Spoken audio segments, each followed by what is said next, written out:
Hello मेरे प्यारे साथियों, तो कैसे आप लोग। मैं उम्मीद करता हूं कि आप सभी एकदम मस्त और स्वस्थ होंगे, है ना। और अपने पढ़ाई को लेकर चिंतित होंगे। तो हर रोज की तरह आज भी मैं आपके बीच क्लास 10th गणित का प्रश्नावली 3.3 लेकर आया हूं। आइए मैं पढ़ता हूं, क्वेश्चन पढ़ते हैं कि प्रश्नावली 3.3 में क्या कहता है। प्रश्नावली 3.3 में क्या कहता है कि निम्न रेखिक समीकरण युग्म को प्रतिस्थापन विधि से हल कीजिए। यानी कि नीचे जो रेखिक समीकरण दी गई है, इस समीकरण को हम लोगों को प्रतिस्थापन विधि से हल करना है। तो आइए हम लोग हल करते हैं, ठीक है।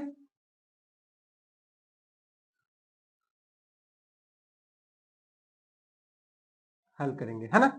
तो आपका जो दो समीकरण दिया हुआ है उससे पहले हम लोग क्या करते हैं, लिख लेते हैं। एक दिया हुआ x प्लस वाई बराबर 14, इसको हम लोग समीकरण एक मान लेंगे, ठीक है। और दूसरा आपका क्या दिया हुआ है, x माइनस वाई बराबर 4 दिया हुआ है, इसको हम लोग समीकरण 2 मान लेते हैं। अब देखिए इन दोनों में से कोई एक ठो में x का मान निकालना है, ठीक है। यानी कि समीकरण 3, तो x बराबर 4, ये माइनस में y है, अगर ये इधर आ जाएगा प्लस में, तो ये आपका हो गया समीकरण 3। कोई दिक्कत। चलिए अब x का मान हमें पता चल गया क्या है, 4 प्लस वाई। अब x का मान रखेंगे, अब x का मान किस में रखेंगे, एक में रखेंगे कि दो में रखेंगे, इसमें कंफ्यूज होता है बच्चों। तो ये याद रखना कि अगर आप समीकरण 2 को एक बनाते हैं तो समीकरण 1 में x का मान रखना है। अगर समीकरण 1 को समीकरण 3 बनाते हैं तो आपको किस में रखना पड़ेगा, समीकरण 2 में रखना पड़ेगा। समझ में आ गया, कोई दिक्कत। अगर आपने समीकरण 1 में से x का मान निकाले हैं तो x का मान आपको रखना पड़ेगा समीकरण 2 में। अगर आपने समीकरण 2 से x का मान निकाले हैं तो आपको समीकरण 1 में रखना पड़ेगा। समझ में आ गया। चलिए वेरी गुड, बहुत बढ़िया। अब हम लोग लिखेंगे x का मान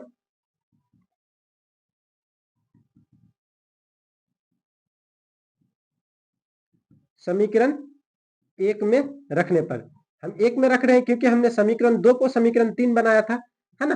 तो समीकरण 1 क्या है, x प्लस वाई बराबर 14, है ना।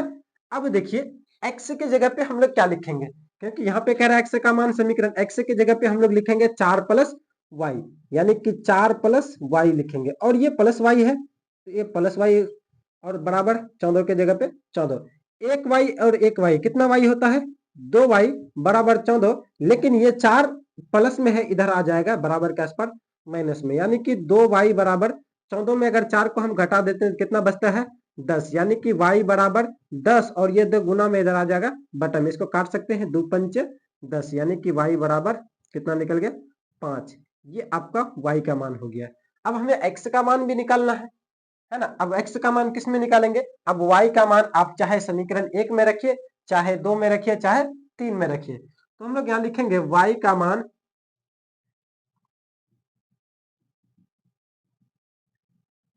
समीकरण 3 में रख देते हैं ताकि आसानी हो। 3 में रखने पर अब समीकरण 3 आपने क्या माना था, x बराबर 4 प्लस वाई, x बराबर 4 प्लस वाई, यानी कि x के जगह पे x बराबर 4 प्लस y का मान रख रहे हैं। तो y का मान आपने कितना निकाल चुके हैं, 5 निकाले हैं। तो y के जगह पे आप क्या लिखेंगे, 5, 5 4 9, है ना। यानी कि x का मान आपका कितना प्राप्त हुआ, 9, और y का मान 5। ये आपका हो गया आंसर, है ना। कोई दिक्कत किसी को नहीं। चलिए वेरी गुड, आप लोग इसे एक बार नोट कर लीजिए, ठीक है। हाँ तो बच्चों 1 नंबर में किसी को कोई दिक्कत नहीं। चलिए वेरी गुड, बहुत बढ़िया।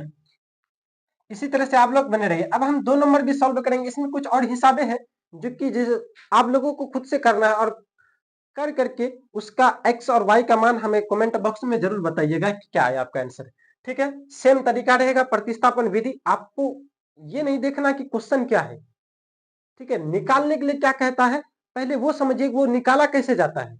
जैसे कि प्रतिस्थापन विधि, तो प्रतिस्थापन विधि सबसे पहले आपको सीखना पड़ेगा। जब आप प्रतिस्थापन विधि सीख लिए तो आपकी जगह पे यहाँ पे s माइनस टी दे दिया है, चाहे 2x 5x 6x कुछ भी दे दे, आपको दिक्कत नहीं होगा। क्योंकि आप तरीका जब तक नहीं सीखिएगा तब तक आपको दिक्कत होगा। जब पूरा तरीका सीखिए, ठीक है। अब आइए हम दूसरा भी करके दिखा देते हैं आपको, है ना। चलिए दूसरा में क्या दिया हुआ है, दो समीकरण दिया हुआ है, एक दिया हुआ s माइनस टी बराबर 3, इसको मान लेते हैं हम लोग समीकरण एक, और दिया हुआ है s/3 प्लस t/2 बराबर 6, ये दिया हुआ है। ठीक है, ये है भिन्न का रूप में। कैसा रूप में है, भिन्न का रूप में। इसको हम लोग रेखिक के रूप में करेंगे चेंज। तो आप लोगों को क्या करना पड़ेगा, पहले जैसे भिन्न का जोड़ होता है एलसीएम लेंगे, इसका एलसीएम आएगा 6, 3 दूना 6, 2 को ऊपर वाला एस से गुना करेंगे, 2s प्लस 2 तिया 6, 3 को t से गुना करेंगे, 3t बराबर 6, यानी कि 2s प्लस 3t बराबर 6, और ये 6 जो गुना में है, बटा में है, इसको बराबर का आसपास लगाएंगे गुना में, यानी कि 2s प्लस 3t बराबर 6 का 36, यानी कि इसको अब हम मान सकते हैं समीकरण 2। ठीक है, अब हम लोग क्या करेंगे, किसी एक समीकरण से s का मान या t का मान हम निकाल लेंगे। अगर हम ये समीकरण एक को लेते हैं, s माइनस टी बराबर 3, तो s बराबर 3, ये माइनस में t है, इधर आ जाएगा प्लस में, इसको अब हम मान सकते हैं समीकरण 3। कोई दिक्कत। अब s का मान हमें पता चल गया। अब हम लोग क्या कर सकते हैं, s का मान रख सकते हैं किसमें, s का मान समीकरण, अब बताइए, आप लोग बताइए किस में रखेंगे समीकरण, समीकरण s का मान किस में रखेंगे, समीकरण एक में या समीकरण 2 में, समीकरण 2 में। वेरी गुड, बहुत बढ़िया। कितने किस में रखेंगे, समीकरण 2 में, क्योंकि समीकरण एक को हमने समीकरण 3 बनाया है, तो हम लोग किस में रखेंगे, समीकरण 2 में रखने पर, है ना। चलिए वेरी गुड। अब आप समीकरण 2 क्या है आपका, कहिएगा समीकरण 2 क्या है, 2s प्लस 3t बराबर 36, यही है ना, यही है। अब इधर कर लेते हैं। ठीक है, 2s के जगह पे अब हम लोग क्या लिखेंगे, s का मान, s का मान कितना है आपका 3 प्लस टी, तो s के जगह पे हम लोग क्या लिखेंगे, 3 प्लस टी लिखेंगे। चलिए वेरी गुड। अब उसके बाद यहाँ पे प्लस है, तो प्लस 3t है, यहाँ पे क्या है 3t की जगह पे 3t बराबर 36। अब देखिए ये दो से ये दोनों को गुना करेंगे, मल्टीप्लाई करेंगे, 2 तिया 6, 2 को t से गुना करेंगे 2t, और प्लस 3t की जगह पे 3t बराबर 36। अब देखिए 2t और 3t is equal to 5t, और 36 इधर 6 प्लस में इधर आ जाएगा माइनस में, यानी कि 5t बराबर 36 में अगर हम 6 को घटा देंगे तो कितना बचेगा, 30 बचेगा।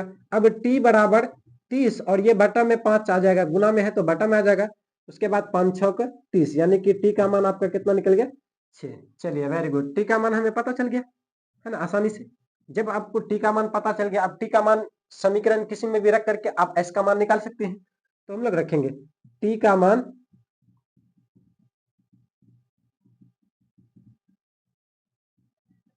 समीकरण 3 में रख देते हैं, 3 में रखने पर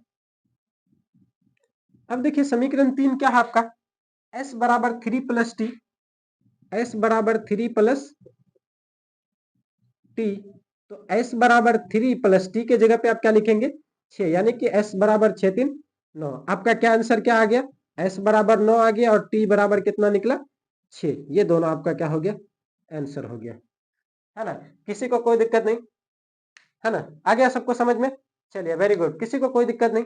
इसी तरह से आप हमारे साथ बने रहिए, और जो बच्चे न्यू आए हैं वो पहले सबसे पहला काम चैनल को सब्सक्राइब करें, क्योंकि अगर आप चैनल को सब्सक्राइब करेंगे और बेल आइकन को दबाएंगे तो सबसे पहले जब भी यहाँ से वीडियो हम अपलोड करेंगे सबसे पहले नोटिफिकेशन आप तक जाएगा। तो इसीलिए आप लोग पहले सबसे पहले काम क्या करें, चैनल को सब्सक्राइब करें, और सबसे मेन काम अपने दोस्तों को शेयर करें, ताकि अगर आप अपने दोस्तों को शेयर करेंगे तो वो भी अपना तुम्हारा दोस्त इस वीडियो के माध्यम से बेहतर तैयारी कर सके। कि आप नहीं चाहते हैं कि अगर आपने पढ़ा तो अपने दोस्तों को भी पढ़ाए, है ना। अगर आप आगे बढ़ रहे हैं तो अपने दोस्तों को भी आगे बढ़ाएं, सबको लेके चलना है। ठीक है, तो आप अपने वीडियो अपने दोस्तों को शेयर कीजिए, ताकि वो भी फिर इसी तरह से हम रोज आपके बीच आते रहेंगे नए नए वीडियो लेकर। फिर मिलेंगे कल नए वीडियो के साथ। जय हिंद, थैंक यू।